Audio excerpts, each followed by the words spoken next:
Olá, tudo bem?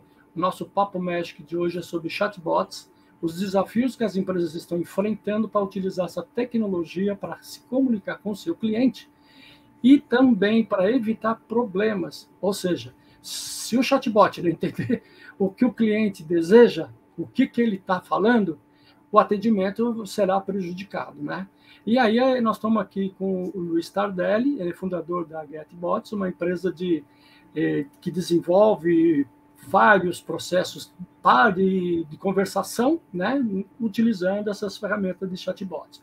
E também o Rodney Repulo, ele é CEO da Magic Soft Brasil, que é a fornecedora da plataforma Magic de desenvolvimento e de integrações de aplicações. Tudo bem, Tardelli? Boa tarde, Will. Tudo jóia? Boa tarde, Rodney. Tudo bem? Tarde. Boa tarde, Rodney. Como é que estão as coisas? Boa tarde. Tudo jóia, tranquilo. E vocês? Tranquilo? Então, a ideia aqui, para a gente chegar lá naqueles... Como é que a gente poderia resolver essa questão dos chatbots que não entendem o que a gente quer? Tardelli, conta para nós aí o cenário, como que é o cenário, como é que está esse mercado, porque a gente viu aí um crescimento muito grande, muita gente oferecendo chatbot, conversa aqui no WhatsApp, não sei o que lá. Como é que está esse mercado? Pô, legal.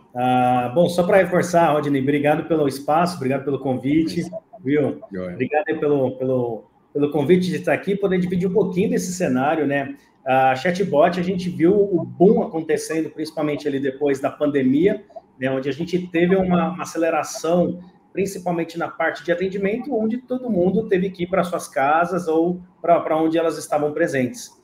E as empresas, do outro lado, elas precisavam continuar com essa conversa, né, ou com esse diálogo ali com seus consumidores. O oposto é verdadeiro, né? As pessoas tinham essa necessidade de conversar com a empresa, né, seja para resolver, como você comentou, um problema de falar como é que fica agora, né? Ou até mesmo o que você pode me oferecer e que eu não posso sair daqui. Então, a gente viu, né, olhando para o mercado em geral, grandes indústrias buscando rapidamente soluções para que ela pudesse responder mais rapidamente a toda essa parte de população e também até os pequenos negócios, né, para se sobreviver ao meio esse caos que foi instaurado na época, conseguir conversar ali com o seu público, né, e que os negócios continuassem fluindo. Então, quando a gente olha para essa demanda latente, né, e da noite para o dia a gente precisar responder, foi onde a gente teve um boom de assistentes virtuais implementados aqui, principalmente no Brasil. O brasileiro ama conversar, né? A gente adora uma história. Somos o país que mais consome streaming no mundo. Só daí, então, a gente dá para boas histórias, né, conseguem ali conversar. Então, a parte boa, né, dessa história, obviamente, a pandemia foi uma tragédia, né, que a humanidade, né, passou, mas do lado bom é que para a época, nós já tínhamos tecnologias robustas para poder atender esse desenvolvimento, né? O que faltou, de fato, que foi um grande desafio, é a mão de obra para conseguir atender todo mundo. Isso realmente faltou para a gente conseguir atender, né, o mercado conversacional, né, das indústrias que atendem, as empresas que atendem dentro dessa indústria, faltou mão de obra para que a gente conseguisse atender toda essa demanda latente lá, na época. Imagina. Tá, e aí você me faz provocar uma pergunta para você, que é assim, do perfil desse profissional, porque a gente vive falando, falta profissional, mas que profissional? Quais as competências que são necessárias para um camarada entrar nesse mercado? Muito bom, excelente. Eu acho que são vários tipos de profissionais. Para mim, o primeiro deles que aí vem o grande, eu acho que inclusive a parte desse tópico que a gente está batendo papo, né? Quais são os desafios e os erros que podem ser evitados? Um bom briefing entrega excelente projeto. Um briefing mal resolvido vai ter muita dor de cabeça, né? Então, o que a gente vê naquela época, a gente viu muito os negócios não estavam preparados para entrar nessa conversa. Então, quando nós recebíamos os briefings, eles estavam muito mal resolvidos, né? Não adiantava nós implementarmos uma operação dentro de WhatsApp, por exemplo, sendo que o negócio não ia conseguir tracionar do outro lado. né? Então, era como se a gente conversasse uma conversa, mas ela não fosse verdadeira na operação. Então, foi aí que a gente foi entendendo que o ponto de partida desse desafio na indústria conversacional são os briefings mal resolvidos, né? E aí que vem do lado de cá, né, da telinha, onde os profissionais que desenvolvem tudo isso, né, as pessoas especialistas que desenvolvem esse chatbot, né, ou esses projetos conversacionais, entender esses gaps que estão dentro do briefing e atuar para montar um planejamento adequado, contornando toda essa falta de informações ali no meio. Do lado de desenvolvedores, aí você tem especialistas em escritas, especialistas, né, muitos jornalistas, a gente viu que está migrando para uma área conversacional, né, porque antes, nós fazíamos aqueles textos enormes, dentro de uma conversa a gente tem pouca coisa, né? Você tem que comunicar algo como quase que os publicitários fazem numa TV em 30 segundos. Uhum. Então, você tem que tornar a conversa atrativa sem perder o foco de emitir aquela mensagem, né, da indústria, né, ou daquela marca para os seus consumidores. Então, você tem vários tipos de profissionais envolvidos, desde essa área de humanas, onde você tem escritores, redatores, planejadores, publicitários, até mesmo na área lógica, né, onde você tem times técnicos para conseguir fazer essa conversa conectar com outros sistemas ali das marcas, das indústrias e por aí vai. Tá. Sobre o briefing, vamos lá. Quais os maiores buracos que você conseguiu identificar no briefing, né? Porque o briefing chega, ou você vai desenvolver, o cara não responde o briefing, não entendeu. Quais são os buracos do briefing? Que você Nossa, essa pergunta aí é puxada, hein? Mas vamos lá. Assim, na verdade, o que é que acontece? Quando os briefings chegam para a gente e vêm de uma área de comunicação, as pessoas da área de comunicação não têm ampla hard skill, não têm capacidade técnica para poder entender a parte de tecnologia. Então... infraestrutura, né? Esse é um problema. Isso é um grande problema, porque imagina que você implementa um exemplo prático do que a gente vem um briefing errado. A pessoa fala assim, não, mas eu vou criar um chatbot, vocês vão criar meu chatbot, eu vou fazer a mídia e um monte de gente vai conversar comigo, vai fazer meus pedidos para eu não conseguir ver, para eu conseguir... Vai cair tudo, meu amigo. Eu falei, que legal. Por onde que você vai receber esses pedidos? É isso. Esse silêncio não é de internet aqui, é porque simplesmente não tinha resposta. Esse é um baita rombo no briefing, não é um buraco. Exato, mas vindo da pessoa da área de negócio, de comunicação, para ela resolveu uma parte. Tá certo. Eu não consigo comunicar, coloquei uma operação em pé que comunica. Mas, quando eu olho para o outro lado, na parte de conectividade, não existe.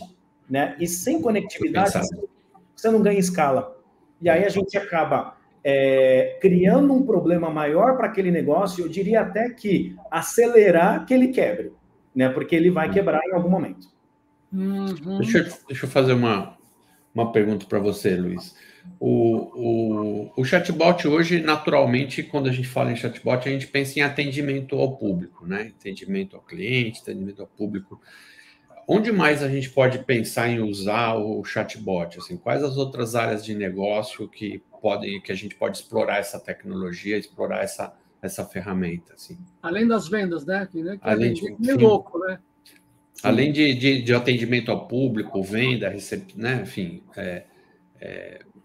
onde mais tem sido usado? Perfeito. A gente tem hoje, dentro daqui da GetBots, a gente tem alguns chatbots em operação, né? E a gente tem desde para uma área de atendimento, onde a pessoa, o consumidor, chega no canal da marca, ele recebe o primeiro atendimento, ele é acolhido por uma máquina, por uma inteligência artificial, e ela direciona para algum canal de atendimento, seja lá para uma área financeira, seja para uma área comercial, ou para uma outra área interna da companhia. Então, são aqueles atendimentos mais simples e apenas direcional. A gente tem para outras chatbots também, e outras aplicações, onde a gente tem apenas para colaboradores internos.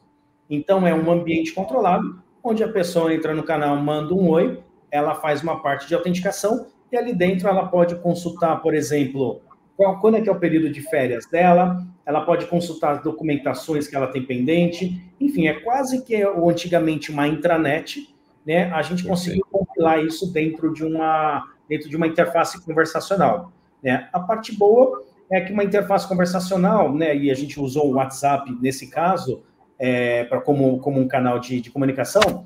O WhatsApp ele é muito ágil, então eu estou aqui parado no trânsito, eu consigo fazer uma solicitação dentro da minha companhia.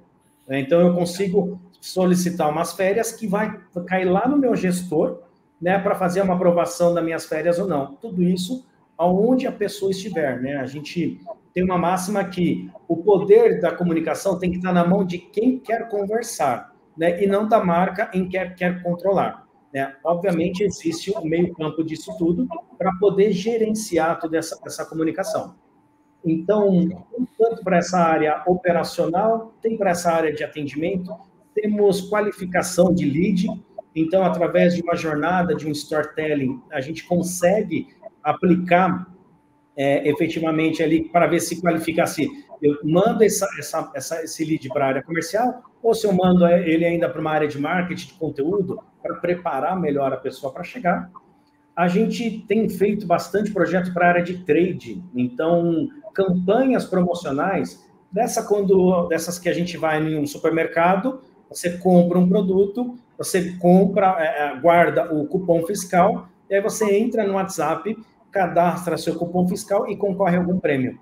Então, isso é uma coisa muito bacana que a gente tem visto que está dando uma grande aderência, né, dessa área de trade junto com seus consumidores, né, muito por conta daquilo. A pessoa, ela está ali no WhatsApp, ela já está de repente ela começou, isso a gente teve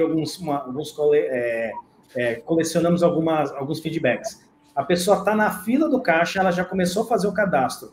Na hora que ela passa, ela pega o cupom fiscal, tira uma foto, manda no WhatsApp e aí conclui a operação ali dela, né? O cadastro da participação dela. Então, tem muitas aplicações que aí, de novo, você tem uma área de comunicação envolvida e você tem uma área de tecnologia, né? Quando a gente cruza esses dois universos, naturalmente, a gente consegue levar uma conversa para um próximo nível. Fica literalmente um diálogo e não aquele monólogo maçante ali junto com uma área, com a empresa falando ali com seus consumidores. Você fez o comentário do perfil, né? Eu me lembrei da mentoria, né? Quer dizer, alguém tem que chegar e falar assim, validar isso e apurar de cabo a rabo se esse negócio vai funcionar, né? E como é que as empresas estão avançando na mentoria? Porque você falou até mesmo tem jornalistas indo para esse mercado, mas a mentoria eu vejo aí também que é uma necessidade importante.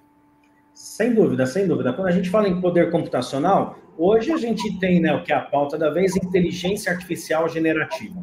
Né? Então, a gente está em um mundo em que o poder computacional, hoje, ele está mais rápido do que qualquer outra coisa que a gente conhece, né, na humanidade. Então, o que acontece? Quando a gente tem poderes computacionais gerando conteúdo em uma velocidade maior do que o próprio ser humano, é importante que tenha a parte de curadoria dentro desse negócio. Por quê? A curadoria, ela vai servir muito para que não haja manipulação de outras pessoas para dentro daquele contexto que está inserido. Então, quando você... exemplo, na área de comunicação, e quando a gente coloca um assistente virtual, que ele tem uma alta capacidade de comunicar algo no mercado, de gerar algo e propagar uma informação que pode ser falsa, inclusive, é importante entrar uma curadoria humana para que ela se certifique que tudo aquilo que está acontecendo naquele ambiente está alinhado ao projeto, está alinhado à empresa e aos objetivos que ela tem que seguir ali para frente. Então, é super importante quando a gente fala dentro de lançar um projeto de assistente virtual, né, quando a gente lança, quando ele, na verdade, ele começa a existir. Né? Antes é só um projeto, depois ele passa a existir ali dentro daquele momento.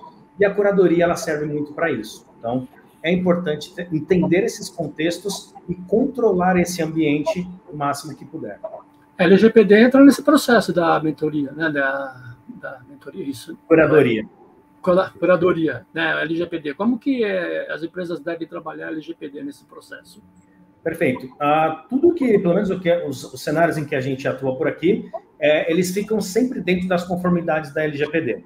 Então, nenhum dado é coletado sem consciência, sem o consentimento daquela pessoa que está conversando com aquele canal.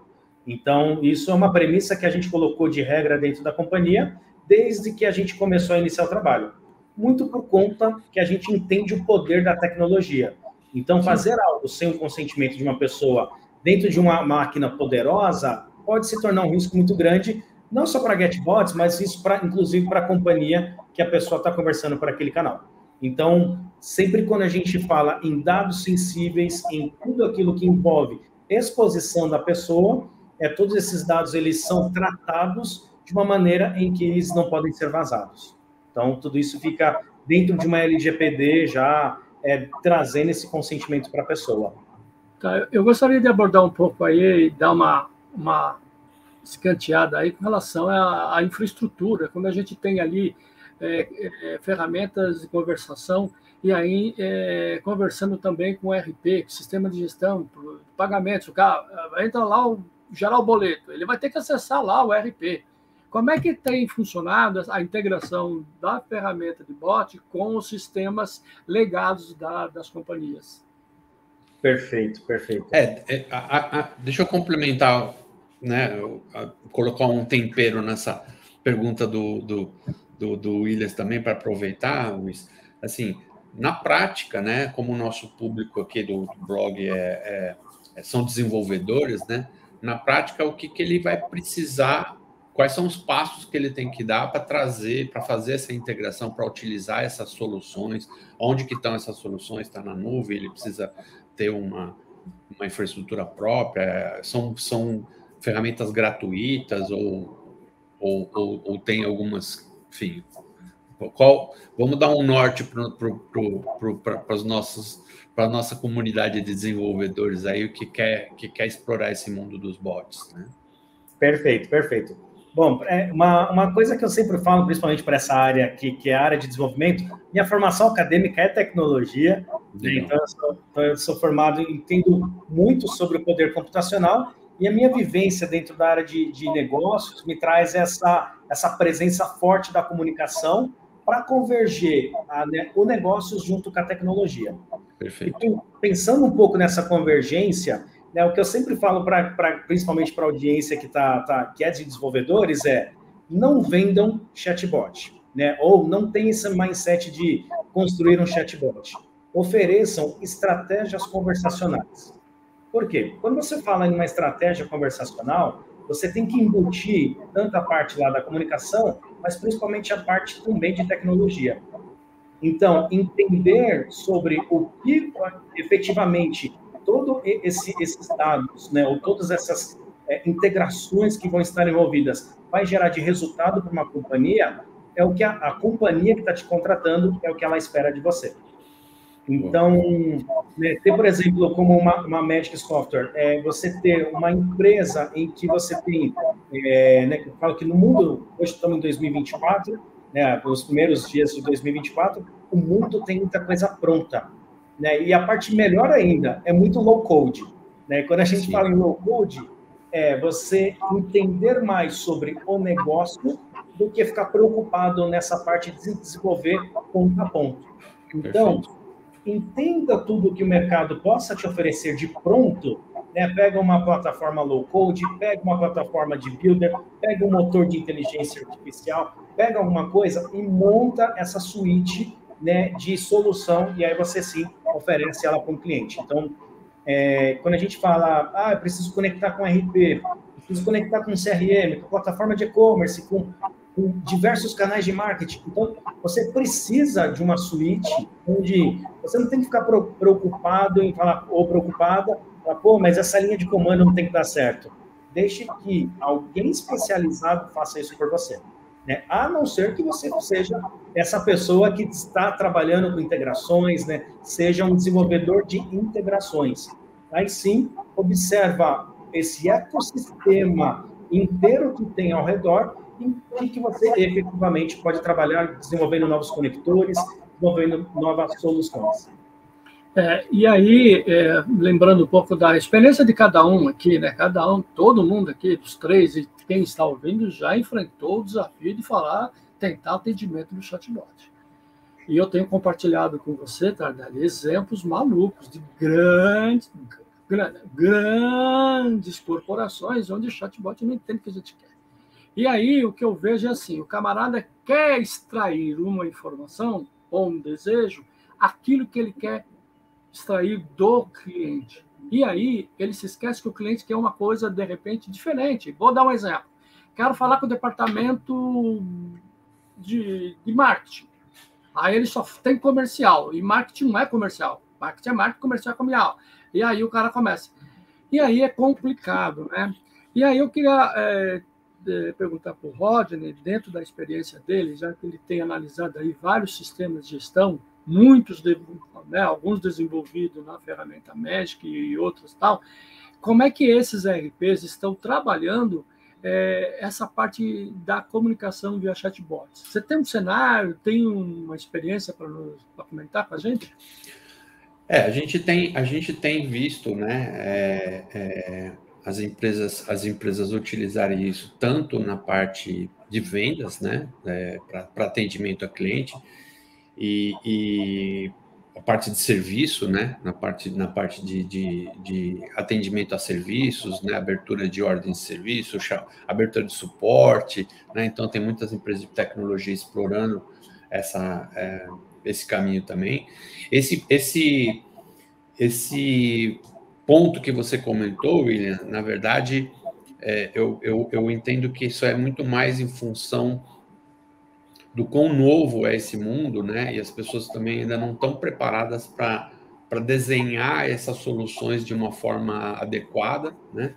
E gera essa frustração, né?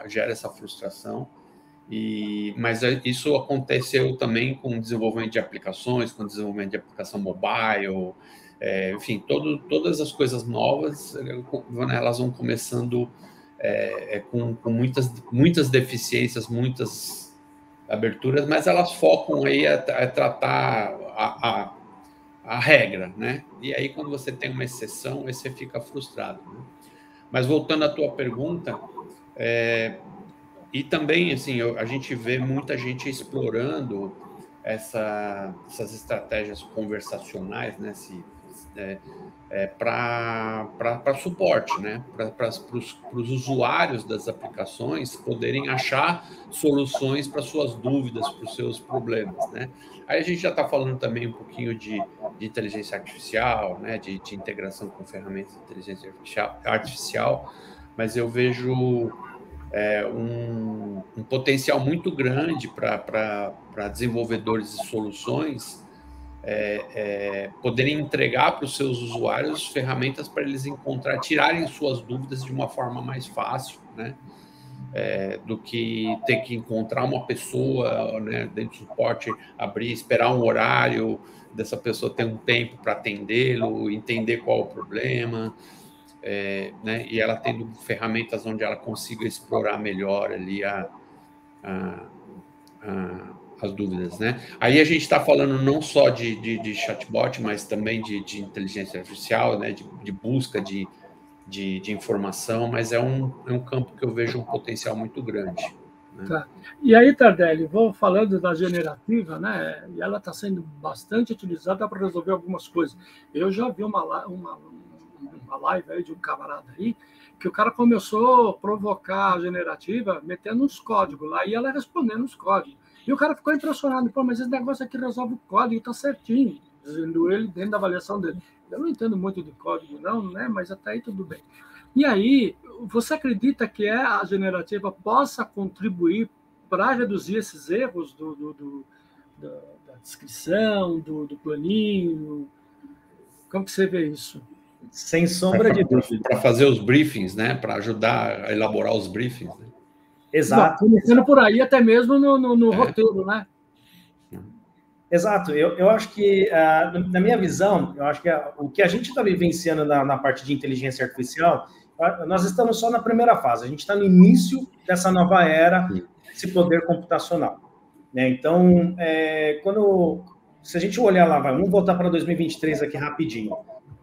O mundo passou lá em janeiro, há um ano atrás, nós estamos no dia aqui de janeiro, nós estamos no mês de janeiro de 2024, né? Quando a gente volta para janeiro de 2023, o mundo ficou sabendo que existe um negócio chamado ChatGPT, de uma empresa OpenAI. Nunca na história da humanidade as pessoas conheciam sobre esse negócio. Daqui a pouco caiu na mão de alguns influencers e isso naturalmente viralizou na internet.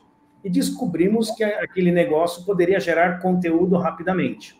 E aí a gente teve uma avalanche de informações, né, durante o ano passado, durante 2023, uma avalanche de informações falando sobre o poder de tudo isso. E aí é que começa aquela corrida ao ouro, né? Fala, opa, então eu acho que assim, tudo que eu estou fazendo não serve de mais nada e agora tudo daqui para frente é inteligência artificial. Aí eu volto no ponto, né? Eu acho que assim, existem desafios que a própria inteligência artificial não vai te ajudar. É o briefing mal resolvido. Por quê? Se a gente olhar no início dessa nova era, eu diria que mais de 90% das pessoas não sabem utilizar os prompts, né? Ou seja, em português, os comandos que precisam dar para uma inteligência artificial criar um texto adequadamente para ela que seja, né? Criar um conteúdo que é algo mais simples ali. Então, não adianta entrar no GPT e falar, escreva um e-mail para o meu chefe.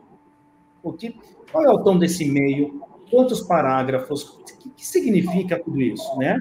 Então, não adianta, é como você falar, pedir para uma criança abrir um computador e escrever um e-mail. Ela não sabe.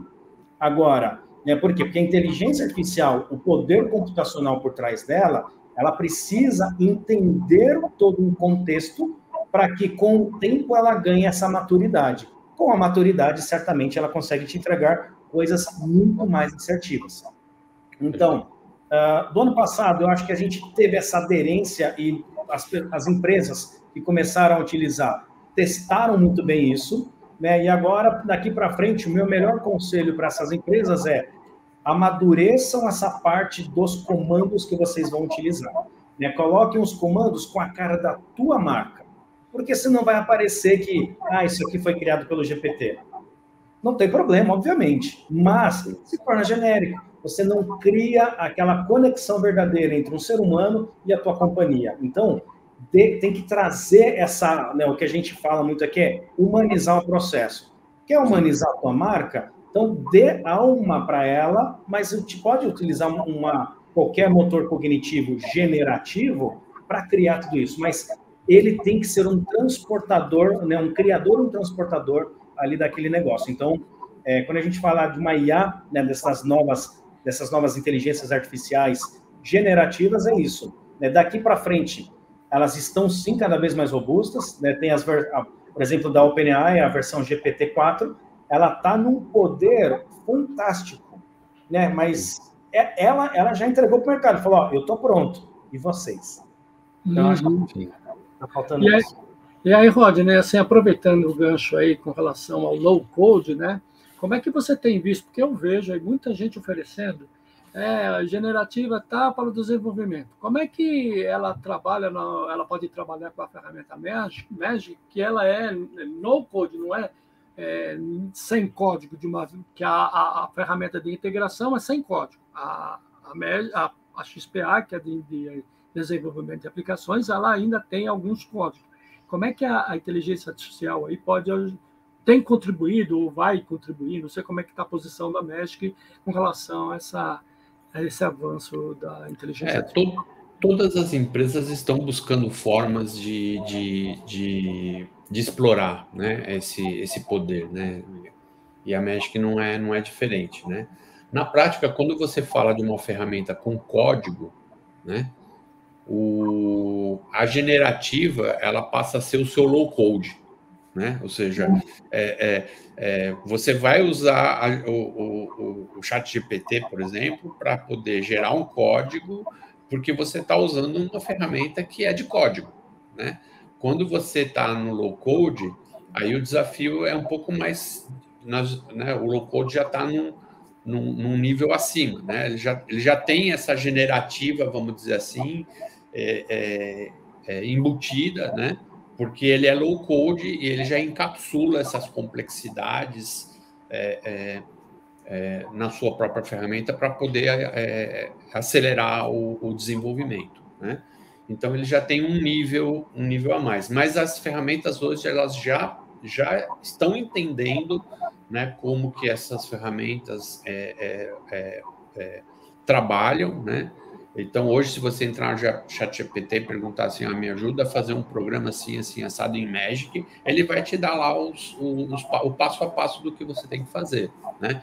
Ele não gera código, por quê? Porque a Magic não é código, né? Ela não tem um código para você ver lá, copiar do ChatGPT e colar na Magic, porque não é uma ferramenta baseada em código. Então, você tem que entrar na ferramenta e configurar lá os passos para poder desenvolver a tua aplicação. Mas o ChatGPT, né, e outros já vem ajudando a dar nortes aí para as empresas, né? E obviamente isso vem sendo estudado, né, pelas equipes de pesquisa e desenvolvimento para avançar, né, tornar mais avançado ainda e mais low code ainda o Magic, né, tanto da parte de desenvolvimento quanto da parte de integração. Né? Agora, você falou aí do próprio ChatGPT ser o próprio low code, ele ajudar o camarada a desenvolver. Eu fico imaginando aqui que ele vai ter que testar mais, né? Lógico. E aí eu vou remeter essa pergunta para o Tardelli, né? Os testes de software, né? Você é dessa área de tecnologias, né? Como é que acontecem os testes para poder mandar em operação um chatbot para evitar o débito técnico que a gente tratou aqui numa edição do blog, onde a gente ficou tratando bastante disso e no meio da conversa a gente falou, o chatbot lá é um débito, se não fez direito, deu um débito lascado, né? Exato, Tudo aquilo que a gente trata aqui como anomalias, né? O que é uma anomalia? Tudo aquilo que saiu fora do que a gente não tinha projetado, né? Alguma coisa que a gente espera que um cenário vai acontecendo, algo deu errado. Então, teve uma anomalia no processo. Então, basicamente, a gente começa a decodificar essa anomalia para identificar aonde que possivelmente houve alguma falha do processo e melhorar tudo isso daí. Quando a gente vai lançar um projeto, né, a gente tem uma metodologia interna em que a gente estuda alguns agentes. Então, o agente que está brifando nós, né, o mercado em que aquela empresa está inserido e o consumidor, né, como um todo, que está, obviamente, orientado dentro daquele cenário daquele cliente. Olhando para isso, a gente consegue trazer uma coisa de previsibilidade muito mais ampla do que só responder as perguntas do briefing. Então, por quê? Porque quando uma pessoa está trazendo um briefing para a gente, naturalmente pode ter uma miopia baseada na vivência dela pessoal, né, ou daquela equipe. E aí, quando a gente vai ouvir o que um consumidor, por exemplo, está falando, né, uma pessoa está falando dentro de uma rede social, desconecta com aquela área do briefing. E aí que a gente começa a colocar algumas etapas para trazer previsibilidade. Exemplo, a gente estava fazendo a gente fez um projeto para uma indústria de alimentos, alguns anos atrás, e elas estavam mudando uma embalagem e por assim vai. E ela falou que eles queriam distribuir via WhatsApp essa nova embalagem, o apelo do produto e por aí vai. E aí eu fiz uma pergunta simples para a pessoa que estava me passando o briefing. Esse produto pode ser consumido por uma pessoa com diabetes? Aí a pessoa olhou para minha cara e falou assim, não sei. Eu falei, mas eu preciso saber. Ela falou, mas por quê? Isso não precisa comunicar. Eu falei, quando a gente abre o poder de uma pessoa entrar em contato com a marca, ou seja, o diálogo, isso tem que estar previsível. Por quê? Porque senão é uma anomalia. Assim, então aquilo, como você falou, eu perguntei um negócio para o bot e ele não sabe. Né? E por que ela não queria, por que aquilo fugiu do briefing daquela pessoa? Porque ela tem os objetivos que a marca precisa comunicar ao mercado sobre aquele produto. Né? Mas a gente não pode deixar de atender quem vai usar efetivamente aquele produto, né? Ou aquele canal de conversacional. Sim. Então, quando a gente olha isso, né, obviamente o GPT muito bem, né, o comando, um prompt, enfim, uma pessoa quiser chamar. O prompt muito bem elaborado talvez auxilie trazer essa previsibilidade para dentro dos projetos, né, para minimizar aqueles erros ou essas anomalias que a gente acabou de comentar. Então, mas cruzar um pouco, né, abrir um pouco mais o campo da visibilidade para trazer nisso, sem sombra de dúvidas, enriquece muito o projeto, né? Como o Rodney falou, você pegar, por exemplo, uma plataforma low-code, você sabe, a plataforma não é o teu desafio, né? O teu desafio é responder aquelas perguntas e fazer perguntas que não foram feitas, né? Porque a plataforma é só apertar a tecla depois, não desmerecendo, obviamente, essa etapa, né? Porque também tem que ser bem executada, mas olhar para um planejamento é fundamental, Sim. Gostaria de comentar aí, Rodney, que teste é um pouco da sua área aí, né? Sim, sem dúvida. O que o Luiz abordou aí é aquilo que a gente mais vê no dia a dia e a gente ainda encontra muita resistência, muita dificuldade, que é definir bem as coisas antes de começar a fazer, né? Ter um trabalho maior na fase de definição, na fase que a gente chamava no passado de análise de sistema, né? Que também era difícil ter valor, né? Então, muitas vezes o cliente, quando está participando de uma definição, ele não considera que aquele trabalho já começou. Ele acha que a coisa vai começar quando o desenvolvedor pegar e começar a desenvolver. Não, a fase de desenvolvimento ela começa já na definição. E se não tiver muito bem definido, muito bem desenhado o projeto, seja, né, o que a gente está chamando de briefing, para o caso do chatbot, ou seja, um projeto de desenvolvimento, né, alguma coisa boa não vai sair, vão surgir anomalias aí, com certeza.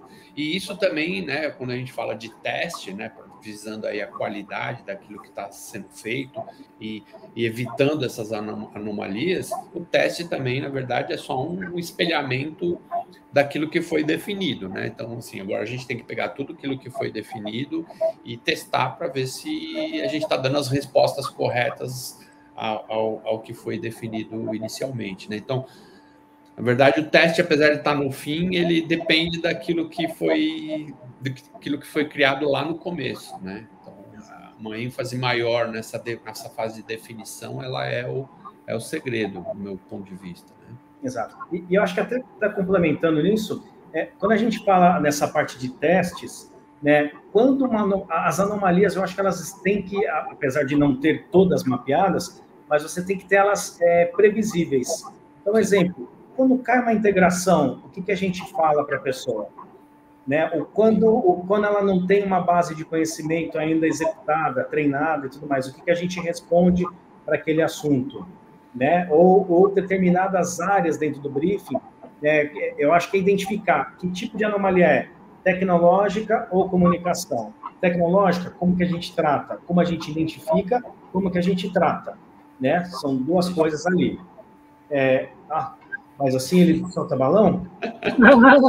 Isso é uma anomalia do sistema? Eu acho que é alguma coisa legal. Deixa eu ver aqui, vamos dar um joinha aqui. Tem a inteligência artificial trabalhando aí para você. Trabalhou, né, lá. A gente ia fazer o encerramento aqui da entrevista, né? E aí ia soltar os balões, mas ele se antecipou, acho que está com um pouco de pressa, né? Já está mandando embora, tudo bem.